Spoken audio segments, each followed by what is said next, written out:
الحمد لله نحمده ونستعينه ونستغفره ونؤمن به ونتوكل عليه ونعوذ بالله من شرور أنفسنا ومن سيئات أعمالنا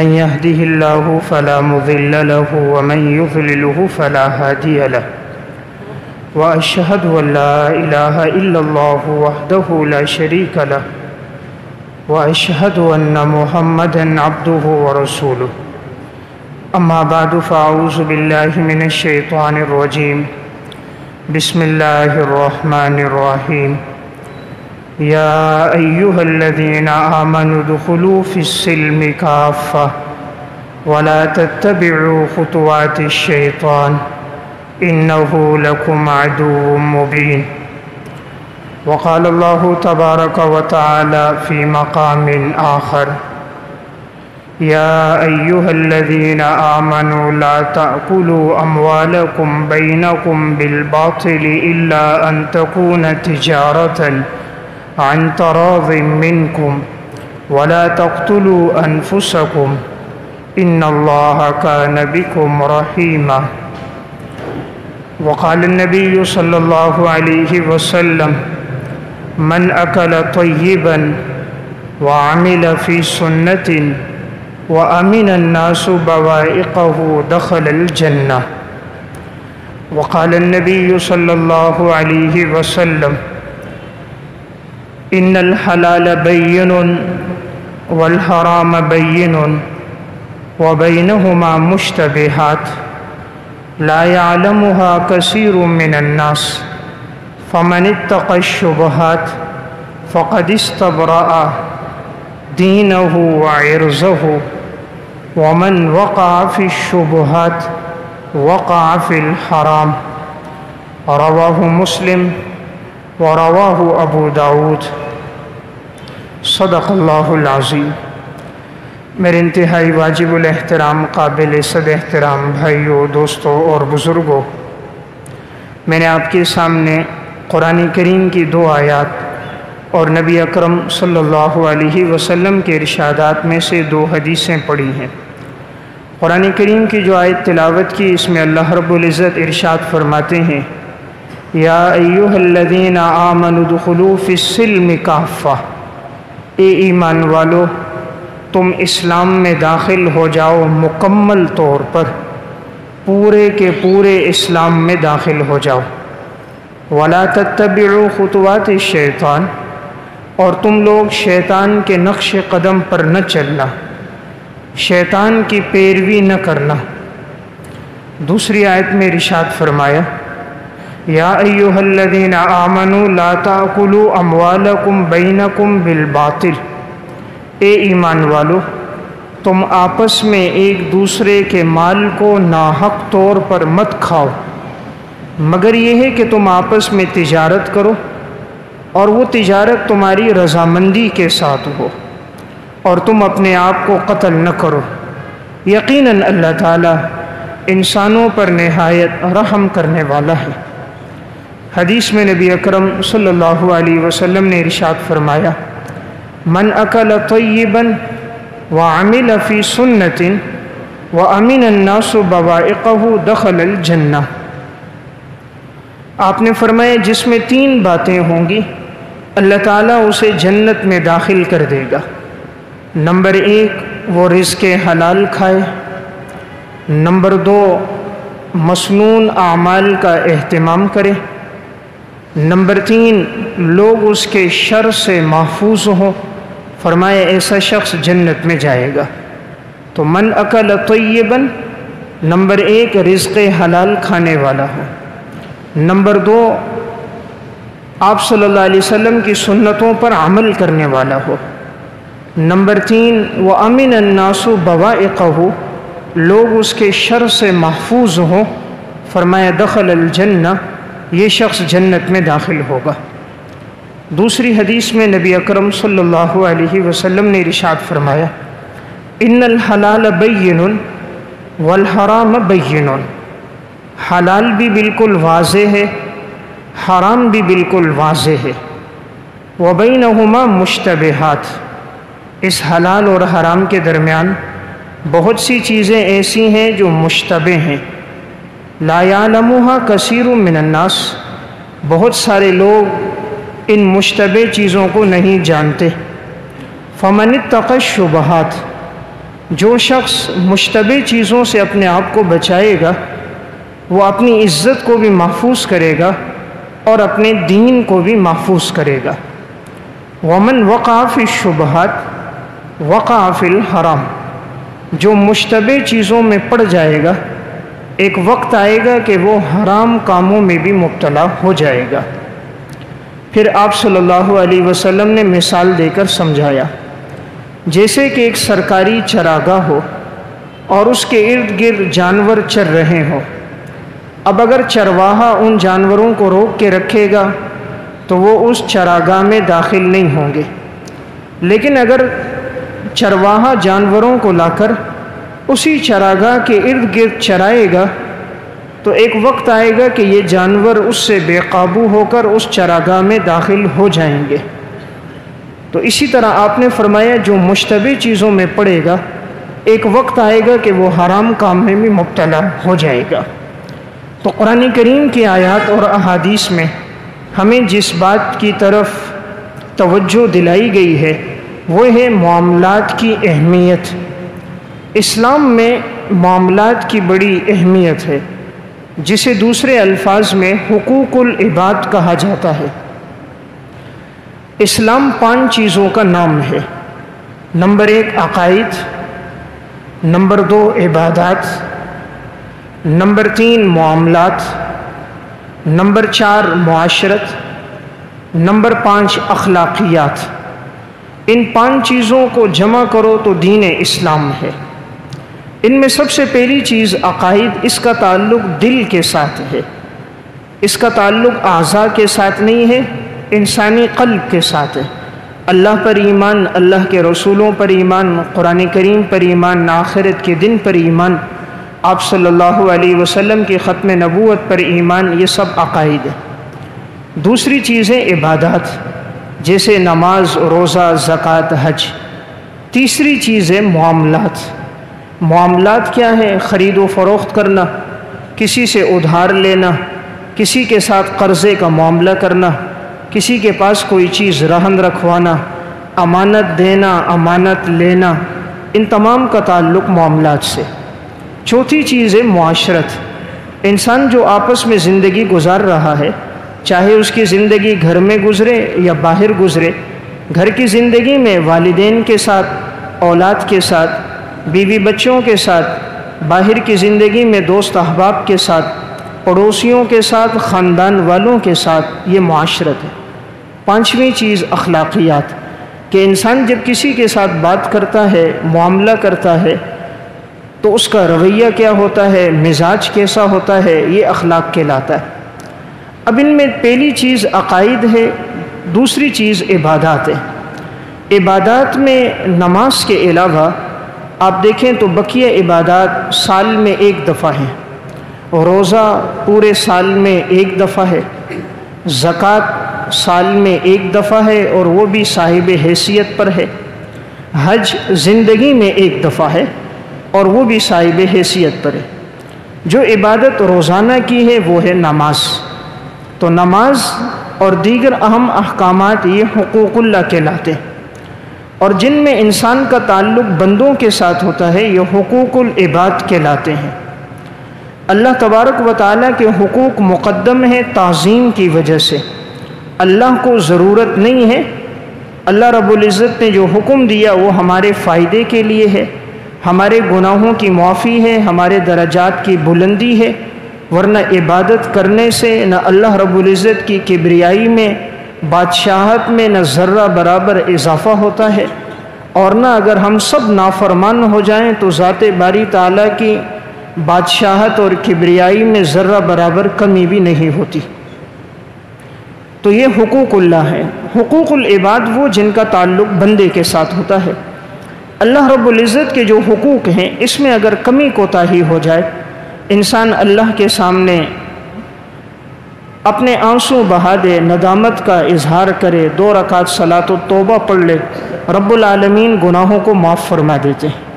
ساری زندگی گناہوں میں بھی گزر جائے اور ندامت کے ساتھ انسان اللہ کے سامنے روئے، اللہ تعالیٰ ماضی کے سب گناہ معاف فرما دیتے۔ لیکن ایک حقوق العباد ہے جس کا تعلق بندوں کے حقوق کے ساتھ ہے۔ اللہ رب العزت اس کو تب معاف فرماتے ہیں جب بندہ اس کو معاف کر دے۔ اگر بندہ معاف نہیں کرتا تو رب العالمین اسے معاف نہیں فرماتے۔ جب تک بندے کا حق اس کو نہیں دیا اس وقت تک اس کی معافی نہیں ہوتی۔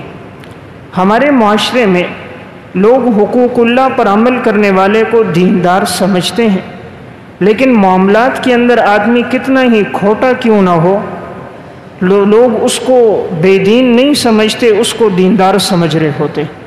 حالانکہ دینداری کا تعلق صرف انسان کی وضاقتہ سے نہیں ہے، صرف لباس سے نہیں ہے، صرف نماز کے اہتمام سے نہیں ہے۔ دینداری کا تعلق چاہے وہ مسجد میں ہو یا بازار میں ہو، 100% دین پر چلنے والا ہو، یہ مسلمان ہے۔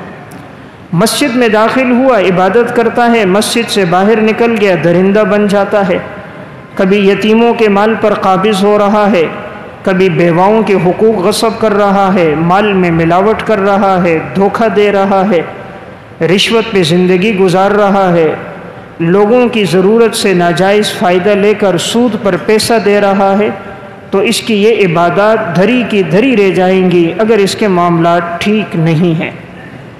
رسول اللہ صلی اللہ علیہ وسلم نے فرمایا، صحیح مسلم اور سنن ترمذی کی روایت، آپ نے فرمایا اتدرون من المفلس، کیا تم لوگ جانتے ہو کہ مفلس کون ہوتا ہے؟ صحابہ اکرام نے فرمایا یا رسول اللہ، وہ ہوتا ہے جس کے پاس درہم اور دینار نہ ہو، پیسہ نہ ہو، وہ مفلس ہوتا ہے۔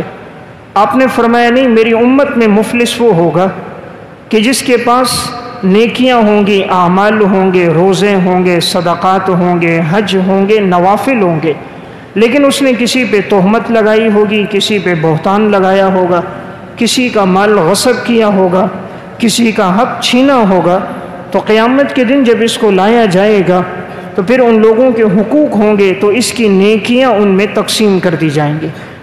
تقسیم کر دینے کے بعد اگر ان کے حقوق ختم نہیں ہوئے تو پھر اس پر ان لوگوں کے گناہ ڈال دیے جائیں گے، یہاں تک کہ گناہوں کے بوجھ تلے دب کر پھر اس کو گھسیٹ کر جہنم میں ڈال دیا جائے گا۔ آپ نے فرمایا یہ میری امت کا مفلس انسان ہے، جو آیا تھا بڑی نیکیاں لے کر، صوم و صلات کی پابندی لے کر آیا تھا، لیکن معاملات ٹھیک نہیں تھے تو نیکیاں بھی تقسیم ہو گئیں اور ان کے گناہ بھی اس کے اوپر ڈال دیے گئے اور یہ شخص جہنم میں چلا گیا۔ فرمایا یہ میری امت کا مفلس انسان ہے۔ تو بہرحال شریعت نے حقوق العباد کی طرف بڑی انسان کو توجہ دلائی ہے کہ انسان اپنے معاملات کو ٹھیک رکھے۔ ہمارے ہاں فقہ کی جو کتاب پڑھائی جاتی ہے اس کا نام ہے ہدایہ۔ ہدایہ کی 4 جلدیں ہیں، اس میں پہلی جلد عبادات پر ہے، باقی 3 جلدوں کا تعلق معاملات کے ساتھ ہے، یعنی معاملات کے مسائل زیادہ ہیں، عبادات کے مسائل کم ہیں۔ آج ہم نے دیکھنا یہ ہے کہ معاملات کی درستگی کیسے ہوگی۔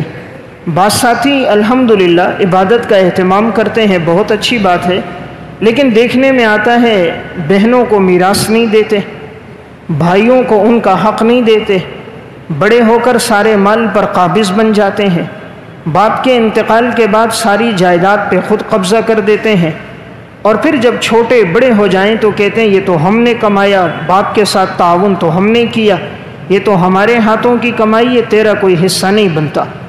بڑے نیک دیندار ہوں گے، بھائیوں کو میراث نہیں دے رہے ہوں گے، بہنوں کو میراث نہیں دے رہے ہوں گے۔ جس طرح سود کھانا حرام ہے، بہن کا مال کھانا بھی حرام ہے۔ جس طرح رشوت کھانا حرام ہے، بھائی کا مال کھانا بھی حرام ہے۔ جس رب نے سود اور رشوت کو حرام کیا، اسی نے بہنوں کو حصہ نہ دینے کو بھی حرام قرار دیا۔ اور میراث تو ایسے اہم احکامات ہیں کہ قرآن کریم سورہ نساء میں اللہ نے اس کی تفصیلات بیان کی، یوصیکم اللہ فی اولادکم للذکر مثل حظ الانثیین۔ ایک لڑکے کا حصہ اتنا ہوگا جتنا حصہ 2 لڑکیوں کا ہوتا ہے، نماز فرض ہے، روزہ فرض ہے، زکوٰۃ فرض ہے، حج فرض ہے، لیکن تفصیلات قرآن کریم نے بیان نہیں کی۔ لیکن میراث کی جب بات آئی تو قرآن نے بڑی تفصیل سے اس کو بیان کیا۔ سورہ نساء میں مکمل ایک رکوع ہے جس میں تمام حصوں کا ذکر ہے۔ بیٹی ایک ہو تو کتنا حصہ ہے، دو ہو تو کتنے حصے ہیں، اولاد ہو تو بیوی کا حصہ کتنا ہے، اولاد نہ ہو تو کتنا حصہ ہے، شوہر کا کتنا حصہ ہے، اولاد ہو نہ ہو تو کتنا حصہ ہے، والدین کا کتنا حصہ ہے، یعنی ہر ایک کے حصے کو اللہ رب العزت نے قرآن میں بیان کیا۔ ہم مسلمان ہیں، قرآن پر ایمان رکھتے ہیں، تعظیم کرتے ہیں، چومتے ہیں، عمل نہیں کرتے۔ کوئی قرآن کی بے ادبی کر دے فوراً اٹھیں گے، ماریں گے، خود قرآن پر عمل نہیں کریں گے۔ آج مسلمان کی تعظیم صرف ظاہر تک ہے، اپنی عملی زندگی میں لانے کے لیے تیار نہیں۔ اگر اسے کہہ دو اس چیز سے منع کیا گیا، کہتا کوئی بات نہیں، اللہ غفور الرحیم ہے۔ اللہ غفور الرحیم ضرور ہے، لیکن اللہ جبار اور قہار بھی ہے۔ ان بطش ربک لشدید بھی ہے، واملی لہم ان کیدی متین بھی ہے، کہ میری پکڑ بھی بڑی سخت ہے، اور فرمایا میں ڈھیل دیتا ہوں، لیکن میں جب انسان کو پکڑ لیتا ہوں تو میری گرفت سے کوئی چھوڑا نہیں سکتا۔ تو میں عرض کر رہا ہوں معاملات کی نزاکت بہت زیادہ ہے، اس لیے انسان اس کا خاص اہتمام کرے۔ حضرت عمر رضی اللہ تعالیٰ عنہ کے پاس ایک معاملہ آیا، اس میں دو گواہ تھے۔ حضرت عمر ایک آدمی سے تو واقف تھے کہ یہ آدمی دیندار ہے، ثقہ ہے، دوسرے سے واقف نہیں تھے۔ تو حضرت عمر رضی اللہ تعالیٰ عنہ نے پوچھا کوئی گواہی دیتا ہے اس کے بارے میں کہ یہ آدمی ٹھیک ہے؟ ایک شخص نے کہا حضرت میں گواہی دیتا ہوں کہ یہ دیندار ہے، ثقہ۔ حضرت عمر رضی اللہ تعالیٰ عنہ نے پہلا سوال کیا کیا تم اس کے پڑوس میں رہے ہو؟ کہا نہیں۔ دوسرا سوال کیا کیا تم نے اس کے ساتھ سفر کیا ہے؟ کہا نہیں۔ تیسرا سوال کیا کیا تمہارا اس کے ساتھ کوئی معاملہ ہوا ہے؟ تم نے کوئی معاملات بے و شراء کے، خرید و فروخت کے کیے ہیں؟ کہا نہیں کیے۔ تو کہا پھر تم کیسے کہتے ہو کہ یہ آدمی ٹھیک ہے؟ کسی آدمی کا پتہ تو ان تین چیزوں سے لگتا ہے، یا پڑوس میں وقت گزرا ہو، اور یا اس کے ساتھ سفر کیا ہو، یا معاملات کیے ہوں۔ جب تم نے کچھ نہیں کیا تو تم کیسے گواہی دے رہے ہو یہ ثقہ ہے؟ شاید تم نے اس کو مسجد سے نماز پڑھ کر نکلتے ہوئے دیکھا ہوگا، اس لیے کہہ رہے ہو؟ فرمایا جی جی حضرت اسی لیے کہہ رہا ہوں۔ فرمایا صرف نماز پڑھ کر مسجد سے نکل جانا یہ دینداری کے لیے کافی نہیں ہے، جب تک کہ اس کے معاملات ٹھیک نہیں ہیں۔ تو یہ معاملات کا دین بڑا مشکل دین ہے، اور اس کے اندر آج کمی کوتاہی دیکھنے میں آتی ہے بہت زیادہ ہے۔ حضرات سلف کی زندگی میں معاملات کی اہمیت کتنی تھی؟ امام ابو نعیم اصفہانی رحمۃ اللہ علیہ متوفہ 430 ہجری نے حلیۃ الاولیاء میں یونس بن عبید رحمۃ اللہ علیہ کے حالات میں دو واقعات ذکر فرمائے۔ یونس بن عبید رحمۃ اللہ علیہ بڑے اللہ والے بھی تھے اور تاجر بھی تھے۔ ایک دفعہ ایک خاتون ان کے پاس آئی اور کہا میں یہ اپنی چادر بیچنا چاہتی ہوں۔ باپردہ خاتون تھی۔ یونس بن عبید نے پوچھا کتنے میں بیچو گی؟ کہا 500 درہم میں بیچوں۔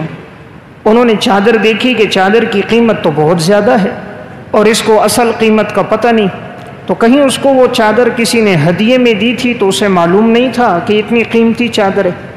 یونس بن عبید رحمۃ اللہ علیہ نے کہا اس کی قیمت زیادہ ہے، 500 نہیں، یہ زیادہ قیمت، تو کیا میں آپ کو 600 درہم دے دوں؟ خاتون نے کہا تو بہت اچھی بات ہے اگر آپ 600 دے دو۔ فرمایا نہیں، اس کی قیمت اس سے بھی زیادہ ہے، 700 درہم دوں؟ اور خوش ہو گئی، بہت اچھی بات ہے۔ فرمایا نہیں، قیمت اس سے بھی زیادہ ہے، 800 درہم دوں چادر کے؟ اس نے کہا شاید آپ مجھ سے مذاق کر رہے ہیں، میں تو 500 درہم میں دینے آئی تھی، اور آپ کہہ رہے نہیں 800 درہم سے بھی زیادہ ہے۔ آخر یونس بن عبید رحمۃ اللہ علیہ نے 1000 درہم اس کو دیے اور وہ چادر اس سے لے لی۔ خاتون نے کہا میں تو 500 میں دے رہی تھی، آپ نے تو مجھے 1000 درہم دے دیے، یعنی 500 درہم زیادہ دے دیے۔ فرمائے تمہیں اصل قیمت کا پتہ نہیں ہے، اور شریعت کا حکم یہ ہے کہ انسان ہر ایک کے ساتھ خیر خواہی کرے، کسی کو دھوکہ نہ دے۔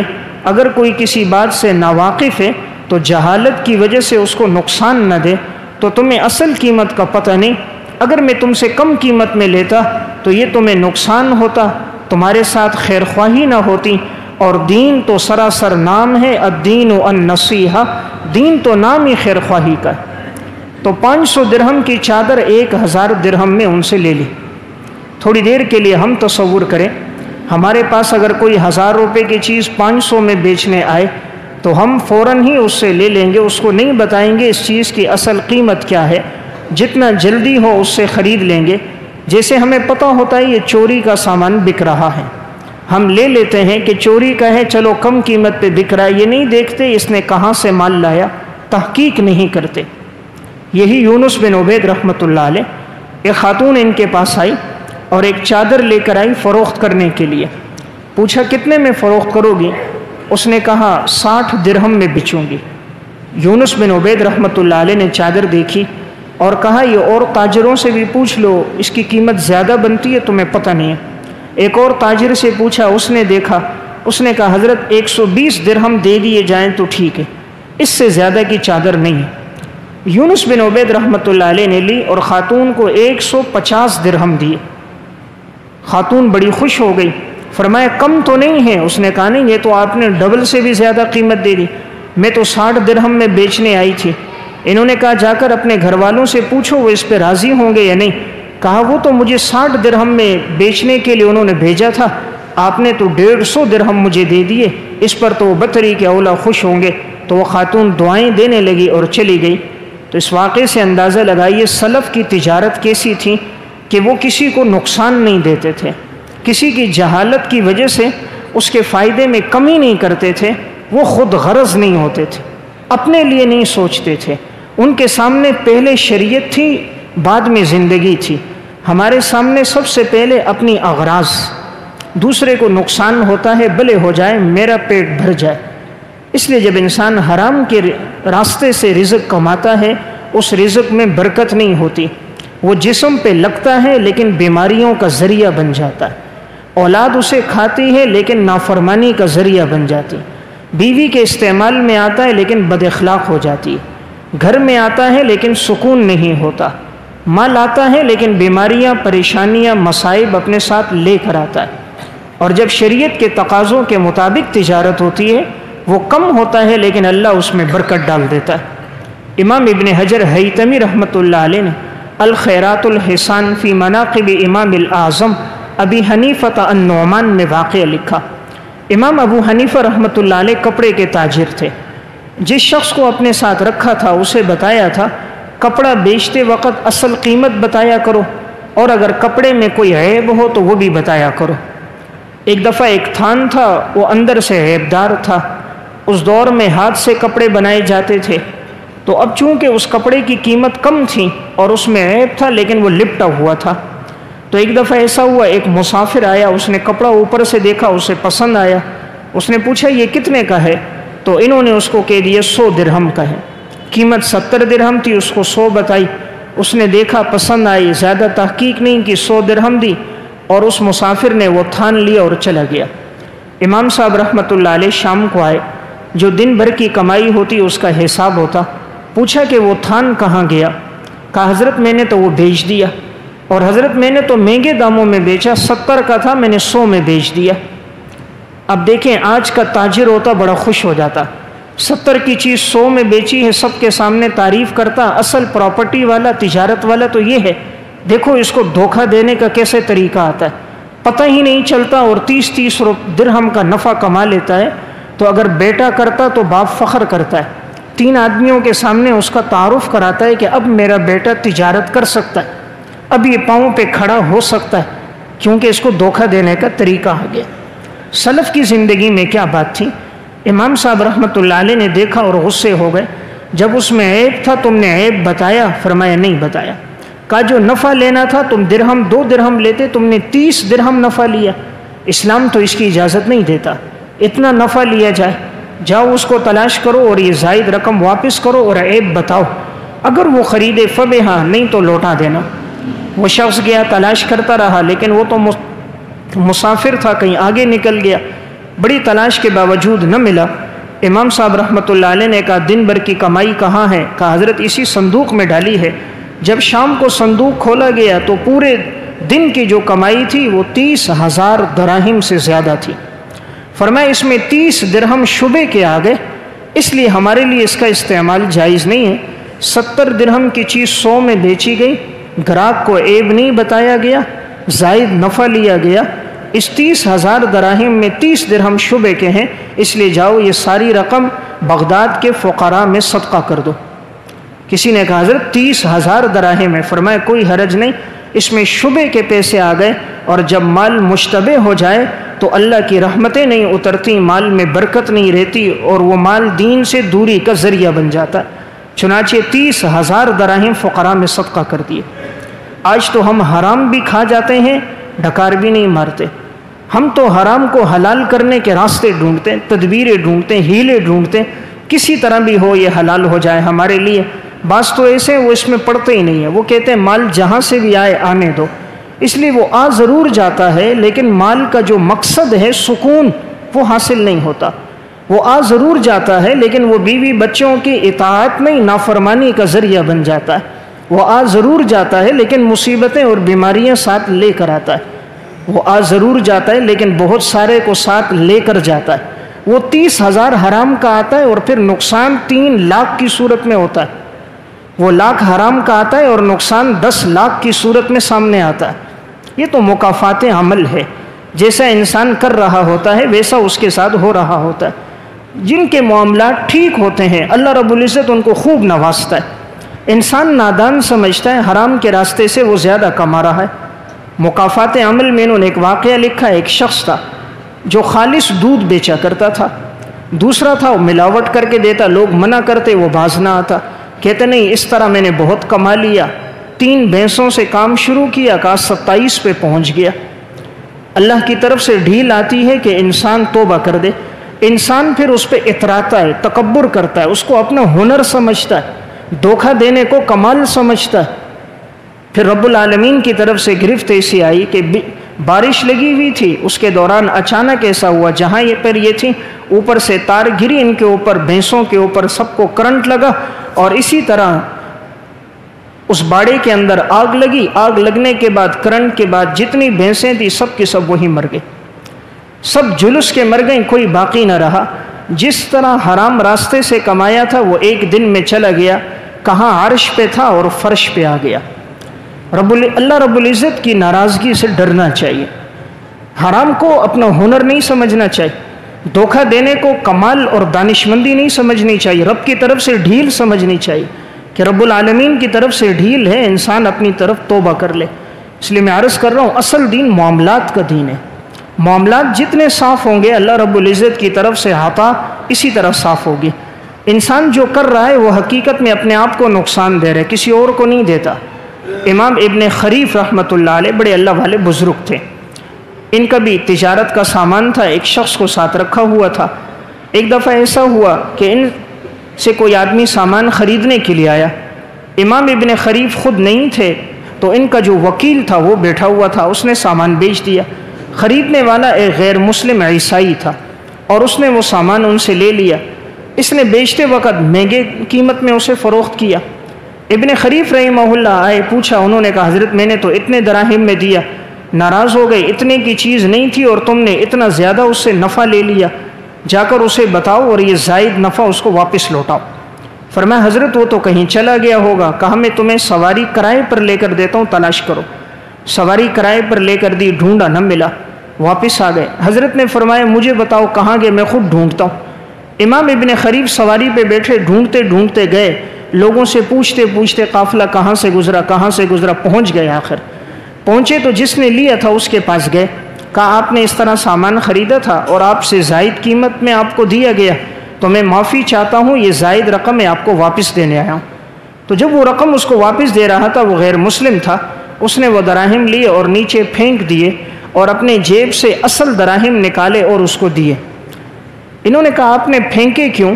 کہا جو میں نے تمہیں دیے تھے وہ کھوٹے دراہم تھے، ملاوٹ والے تھے سکے، وہاں چاندی کے اندر کھوٹ ملی ہوئی تھی، وہ میں نے تمہارے ساتھی کو دیے تھے، لیکن جب تم مجھے دھوکہ دینا نہیں چاہ رہے، اتنے دور سے سفر کر کے آئے ہو اور میری رقم مجھے واپس لوٹا رہے ہو، جب تم نے مجھے دھوکہ نہیں دیا تو میرا ضمیر گوارا نہیں کرتا میں تمہیں دھوکہ دے دوں۔ یہ ملاوٹ والے دراہم میں ان کو پھینکا اور اصل دراہم اس کو واپس کر دیے اور اسی موقع پر مسلمان ہو گیا۔ انسان کسی اور کو دھوکہ نہیں دیتا، اپنے آپ کو دھوکہ دیتا ہے۔ اگر یہ اسی پر مطمئن ہو جاتے تو وہ تو کھوٹے دراہم تھے، وہ تو ملاوٹ والے نقلی اور جیلی تھے، مارکیٹ میں چلتے نہیں۔ لیکن جب انہوں نے خیر خواہی کی، اللہ نے اصل دراہم بھی لوٹا دیے اور اس کو دوسروں کی ہدایت کا ذریعہ بھی بنا دیا۔ حضرات سلف اپنے عمل سے دعوت دیتے تھے، ہم اپنی زبان سے دیتے ہیں، ہمارا کردار نہیں ہے، سلف کا کردار تھا۔ وہ جہاں جاتے تھے ان کا اٹھنا بیٹھنا، ان کی گفتار و رفتار، ان کی گفتگو کا انداز، ان کے اخلاق، ان کی سیرت دیکھ کر لوگ ایمان لے آتے تھے۔ اور لوگ آج ہمارے معاملات دیکھ کر بے دین ہو جاتے ہیں، ہماری صف اول کی پابندی اور عبادت کو دیکھتے ہیں اور معاملات کو دیکھ کر کان پکڑ رہے ہوتے ہیں، اس لیے کہ دونوں میں دیکھا جائے تو بہت دوری نظر آتی ہے۔ اس لیے میں عرض کر رہا ہوں، معاملات کا دین بڑا مشکل دین ہے اور اسلام اسی پہ زور دے رہا ہوتا ہے، اور جب یہاں کہیں کمی نظر آتی ہے نقصان بھی بہت سامنے ہی جلد سامنے آتا ہے۔ ڈاکٹر عبدالغنی فاروق نے مکافات عمل میں ایک واقعہ لکھا، ایک شخص کی زندگی رشوت میں گزر گئی، سرکاری محکمے میں تھا، کسی بھی طرح ایک جگہ سے رشوت، دوسرے سے رشوت، تیسرے سے رشوت، ساری عمر رشوت کا پیسہ کھاتے کھاتے گزری، اولاد کو بھی رشوت کا مال کھلاتا رہا۔ اس شخص کی 2 بیٹیاں تھیں، 2 بیٹے تھے۔ بڑا بیٹا ٹریفک حادثے کے اندر عین شباب اور جوانی میں ٹریفک حادثے کے اندر مر گیا۔ جو دوسرا بیٹا تھا تو اس نے اپنے بھائی کی بیٹی اس کے لیے نکاح میں لائی تھی، یعنی اپنی بھتیجی، اور اپنی دونوں بیٹیاں اس نے اپنے بھائی کے ہاں دی تھیں۔ 2 بیٹیوں کا نکاح اس کے 2 بھتیجوں کے ساتھ، اور اپنی بھتیجی اپنے بیٹے کے لیے نکاح میں لائی تھی۔ آپس میں کسی معاملے میں ناچاکی ہو گئی، ایک سال شادی کا ہوا تھا، تو آخر ناچاکی ہوئی تو بھائی نے اپنے بیٹوں سے کہا کہ اس کی بیٹیوں کو طلاق دے دو، اس کی دونوں بیٹیوں کو طلاق دے دی گئی۔ جب اس کی بیٹیاں گھر آئیں تو اس نے اپنے بیٹے سے کہا تم بھی اس کی بیٹی کو طلاق دو، ادھر اس نے بھی طلاق دے دی، تو لہٰذا وہ ادھر چلی گئی۔ اب اس کا ایک بیٹا تو ٹریفک حادثے میں گیا، دوسرا گھر میں ہے، اس کی بھی گھر والی کو طلاق، دونوں بیٹیاں بھی گھر آ گئیں، ان کو بھی طلاق ہو گیا، گھر سارا ہی اجڑ گیا۔ گھر والی نے صدمہ سنا تو فوراً ہی اس صدمہ اتنا دل پہ لگا اور اتنا دماغ پہ لگا، ہارٹ اٹیک ہوا، انتقال ہو گیا۔ تو میں عرض کر رہا تھا، معاملات کا دین اگر ٹھیک نہ ہو تو یہ فوراً نتائج سامنے آ رہے ہوتے ہیں۔ انسان نادان سمجھتا نہیں، اس کو کسی اور سے جوڑ رہتا ہے، کسی اور چیز سے جوڑ لیتا ہے کہ اس نے تیز گاڑی چلائی اس لیے حادثہ ہو گیا، فلاں سبب ہوا اس لیے یہ ہو گیا۔ ٹھیک ہے اسباب ہے، لیکن اسباب کے پیچھے بھی کوئی وجہ ہوتی ہے، اسباب کے پیچھے بھی قدرت کا ہاتھ ہوتا ہے۔ کائنات کے نظام میں کوئی مکھی بھی اس وقت تک نہیں پر مر سکتی جب تک اس کے پیدا کرنے والے کا امر نہ ہو۔ اس لیے جو نظام چل رہا ہوتا ہے خالق کائنات کی منشا اور رضا پہ چلتا ہے، اور اللہ رب العزت کے فیصلے انسان کے اعمال پر اترتے ہیں۔ جیسا وہ عمل کر رہا ہوتا ہے رب العالمین ویسا ہی اس کے ساتھ برتاؤ کر رہے ہوتے ہیں۔ اس لیے میں عرض کر رہا تھا، معاملات کا دین بڑی نزاکت والا دین، کوشش انسان کرے اپنے آپ کو ٹھیک راستے پہ رکھے، اس میں خیانت نہ کرے ورنہ فوراً نتائج سامنے آتے ہیں۔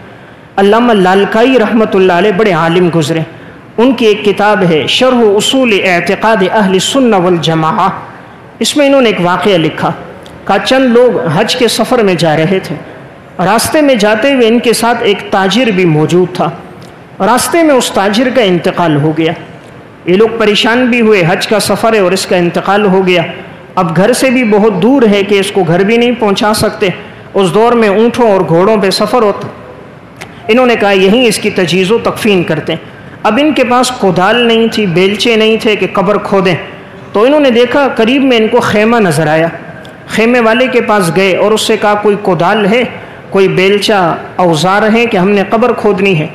اس نے کودال دی لیکن شرط لگائی کہ واپس لاؤ گے، اور اگر نہیں لائی تو میں پیسے نہیں لیتا، میں اپنی کودال ہی لیتا ہوں، اپنے اوزار ہی لیتا ہوں۔ انہوں نے کہا ہم واپس لے آئیں گے، گئے قبر کھودی اس کے لیے، لیکن اتفاق سے جب مردے کو دفنا دیا ان کو یاد نہ رہا اور مٹی ڈالتے وہ کسی سے وہ کودال اندر رہ گئی، جب قبر کو بند کر دیا پھر یاد آیا کہ وہ کودال تو رہ گئی۔ اب کسی نے کہا چلو قبر نہیں کھودتے ہیں، جا کر اس کو پیسے دے دیں گے، اس کے پاس گئے یا رقم لے لو، لیکن قبر ہم نے بند کر دی، ہمیں یاد نہ رہا۔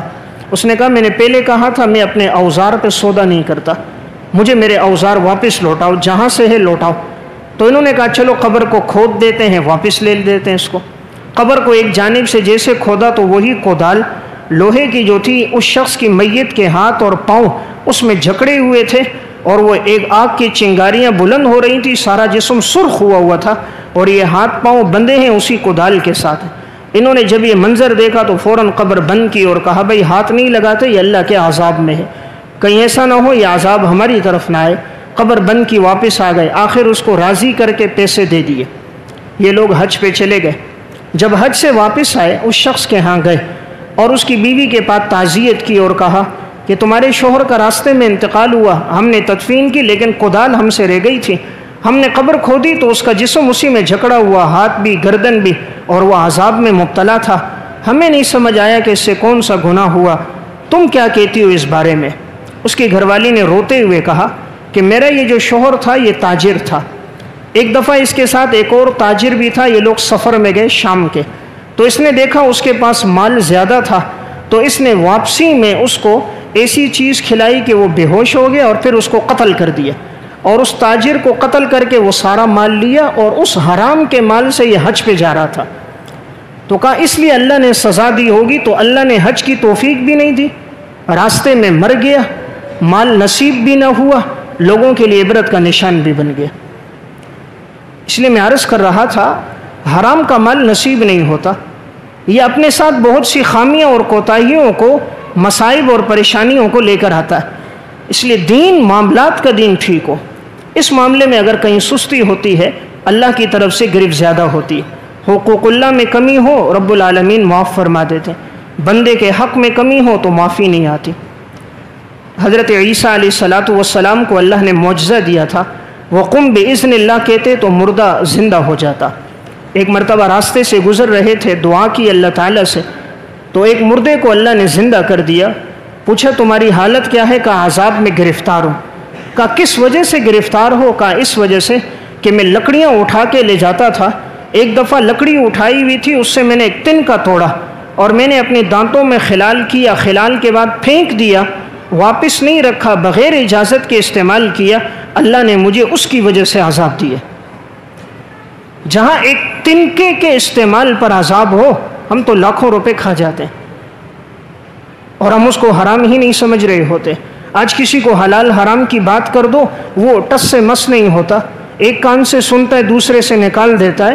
مسلمان کا ایمان اندر سے بڑا کمزور ہو گیا۔ سلف کی عادت یہ تھی حرام کا سنتے تھے فوراً دور ہو جاتے، حلال پہ زندگی گزارتے، ملتا کھا لیتے، نہ تو فاقہ کرتے۔ انہوں نے فاقے میں زندگی گزاری، اولاد کو حرام پہ نہیں لایا، اپنی تجارت کو حرام پہ نہیں لایا، حلال پہ چلے۔ اس لیے حلال والے کی تجارت میں اللہ بڑی برکت ڈال دیتا ہے، ہر آنے والے دن اس کا نفع بڑھتا رہتا ہے، اللہ اس کی نیک نامی کو بڑھا دیتا ہے۔ ایک بات یاد رکھنی چاہیے، گناہ چھپتا نہیں ہے، اللہ پردہ ڈالتا ہے، ستار ہے، ایک دفعہ، دو دفعہ، تین دفعہ، لیکن جب بندہ زیادہ گناہ کر دے تو رب العالمین پھر اس پردے کو ہٹا دیتا ہے، پھر انسان ایسا رسوا ہوتا ہے، اپنوں میں بھی غیروں میں بھی، اولاد کے سامنے بھی بیگانوں کے سامنے بھی، پھر وہ کسی جگہ منہ دکھانے کے قابل نہیں ہوتا۔ نادان یہ سمجھتا ہے میں رات کے اندھیرے میں کر رہا ہوں، کون دیکھ رہا ہے؟ وہ دیکھ رہا ہے جس نے رات کے اندھیرے کو پیدا کیا ہے، وہ دیکھ رہا ہے جو چیونٹی کی چال کو بھی جانتا ہے جب وہ سیاہ ہو اور سیاہ پتھر پہ چل رہی ہو، لیکن وہ اللہ غفور الرحیم ہے، اس سے کوئی چیز مخفی نہیں ہے۔ لا یعزب عنہ مثقال ذرہ، ذرہ رائی کے دانے کے برابر کوئی چیز پوشیدہ نہیں۔ اس لیے میں عرض کر رہا تھا ہماری کوشش ہو، ہمارے معاملات ٹھیک ہو۔ امام بیہقی رحمۃ اللہ علیہ نے شعب الایمان میں واقعہ لکھا، فرمایا کہ ایک تاجر تھا، اسی طرح سفر میں جا رہا تھا تاجروں کے ساتھ، راستے میں انتقال ہو گیا، ایک جگہ اس کے لیے قبر کھودی تو اژدہا نکلا، دوسری جگہ قبر کھودی پھر اژدہا نکلا، تیسری جگہ کھودی پھر اژدہا نکلا، چوتھی جگہ کھودی پھر اژدہا نکلا، انہیں سمجھ نہ آئی کیا کریں۔ حضرت عبداللہ ابن عباس رضی اللہ تعالیٰ عنہ کے پاس آئے، پوچھا کہ حضرت آپ کیا مشورہ دیتے ہیں، ہم کیا کریں؟ ہم نے تو متعدد جگہ قبریں کھودی، ہر جگہ اژدہا نکلا۔ فرمایا یہ اس کا کوئی گناہ ہے جس کی اللہ سزا دے رہا ہے، تم ساری زمین بھی کھود لوگے تب بھی یہ نکلے گا، اس کو اسی میں دفنا دو۔ فرمایا اسی طرح وہ لوگ تاجر کہتے ہیں ہم نے اوپر سے لاش پھینکی اندر اور اوپر مٹی ڈالی، ہم لوگ آ گئے۔ پھر ہم اس کی بیوی کے پاس گئے، ہم نے پوچھا اس کی زندگی میں کوئی گناہ تھا؟ اس کی بیوی نے کہا ہاں، یہ خیانت کرنے والا تھا، یہ بیچتا تھا غلہ، لیکن غلے میں اوپر غلہ رکھتا، نیچے بھوسا ڈال دیتا، اوپر اچھا مال رکھتا، نیچے 2 نمبر رکھ دیتا، یہ ملاوٹ کر کے بیچتا تھا۔ میں اسے منع کرتی تو یہ باز نہ آتا، تو اللہ نے شاید اس کو اس کی سزا دی۔ تو خیانت کرتا تھا، اللہ نے دنیا میں خیانت پر لوگوں کو مطلع کر دیا۔ اس لیے بہرحال انسان اپنے معاملات کے دین کو ٹھیک رکھے، پھر اس کی عبادات بھی ٹھیک ہوتی ہیں، اس کی گفتگو بھی ٹھیک ہوتی ہے، لوگوں کے دلوں میں اس کی محبت بھی ہوتی ہے، اولاد بھی فرما بردار ہوتی ہے، آنکھوں کی ٹھنڈک بھی بنتی ہے، ملک اور ملت کی پاسبان بھی بنتی ہے، اور دنیا سے جانے کے بعد صدقہ جاریہ بھی بنتی ہے۔ اللہ ہم سب کو عمل کی توفیق عطا فرمائے۔